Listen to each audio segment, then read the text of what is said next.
there is not one method that is better than the other, but there may be a method that is better suited for you. Hi there, my name is Wendy. I am the founder of Natureiki, and my aim is to help people reconnect to their higher selves and to find and spread magic in the world. So if that's you, stick around and let's dive right in. I decided very spontaneously to make a short video where I explain what Reiki is.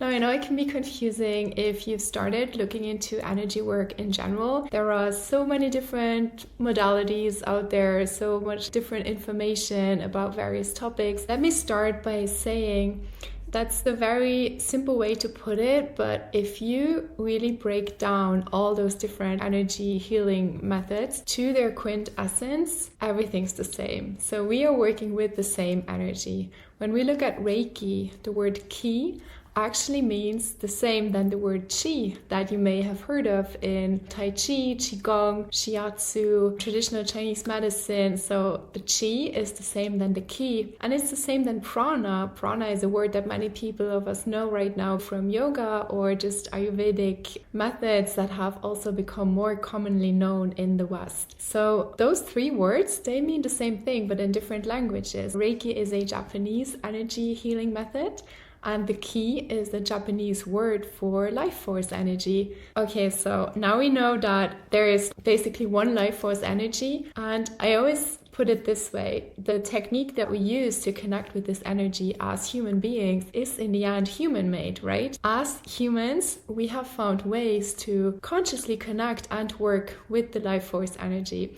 And if you look around over thousands of years and even throughout different cultures, we have found different ways to do so. So it's like different packaging that humans have invented to work with energy. Reiki is one of many beautiful ways to connect and consciously work with energy.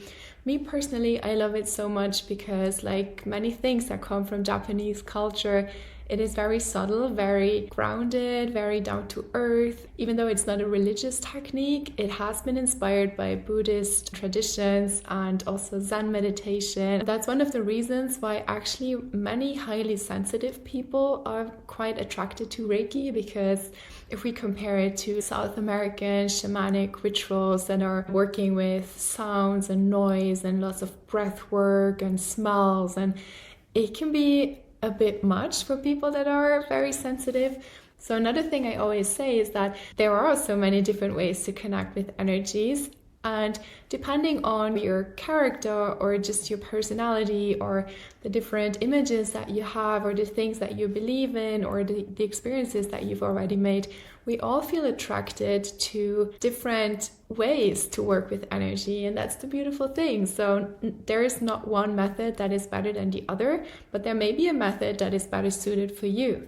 I always use the so-called electricity metaphor when people come and see me to explain how Reiki works. Just like electricity is always flowing around us, even though we can't see it. I mean, electricity is energy, right? It's the same with life force energy. So there is always energy around. The question is just, are we connected or not? And when somebody comes to see me and I give Reiki, so to say, I'm not actually giving something myself, but to stay with the electricity metaphor, the person that comes to see me is like a battery. And as human beings, it's normal that sometimes our battery is full and sometimes it's more empty. This up and down is just very normal. And in this metaphor, I am the adapter. So I'm actually creating a connection between the battery and the energy that is there anyways. And so it's actually the battery that is charging itself. And that's the beautiful thing with Reiki. There is not like a guru that is like enlightened or, that has like some special power. When you become a better Reiki master, the more you can actually free yourself from everything. So the more you can let go of your ego, you become a very clear channel to let only Reiki flow, and actually the person is doing the work, so they are taking exactly what they need at that moment. To me personally, that is one of the very beautiful aspects of Reiki work, that is a very subtle way of working with energy, and the receiver takes exactly what they need and where they need it. So just like water is flowing where it can actually go, Reiki as an energy only flows where it can go. So we can never do harm with Reiki. And that is really the beauty of it. Okay, so that was a quite brief introduction to Reiki. I will make more videos on this topic where I also speak about the effects of Reiki, how it works, the benefits, potential side effects, and just energy work in general. So if that's something you're interested in, then subscribe to my channel, and I see you in one of the next videos.